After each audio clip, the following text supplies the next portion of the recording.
you don't want to risk that you're going to get fired because you picked this book that suddenly becomes the new challenge. And also, I think that there's something to be said for standing up and speaking out and building a community that can support you in that, finding those students and parents who are willing to speak up and out about how they don't want books censored. They want their kids to have access, right? They want those things. And there is power in that. We've seen that. The documentary Band Together, we've seen the power of when people organize and speak out against what are largely challenges coming from organized groups. I think I have a stat here that I did pull. Yeah, it's from ALA's 2024 book ban data. They showed that 72% of challenges are originating from pressure groups or government entities, including school administration, school boards.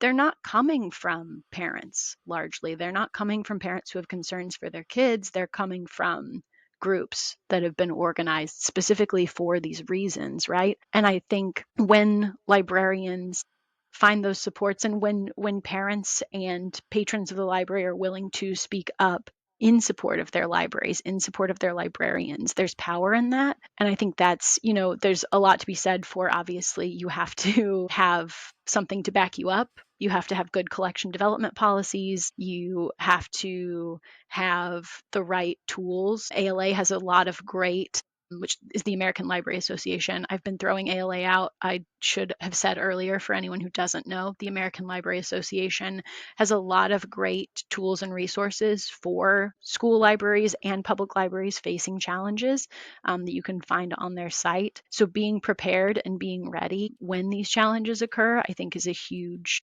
important thing. Having that support from your community is a huge important thing. But I also absolutely understand that fear. I just think that, I'm speaking from a spot of privilege. I understand that, as I'm not in a school library. I'm not in a public library at this point. But I think that when we start to give in to that fear ahead of time, when we start to self-censor, that's when censors really win, right? That's when book banners really win, is when they don't have to do anything except for exist as a threat.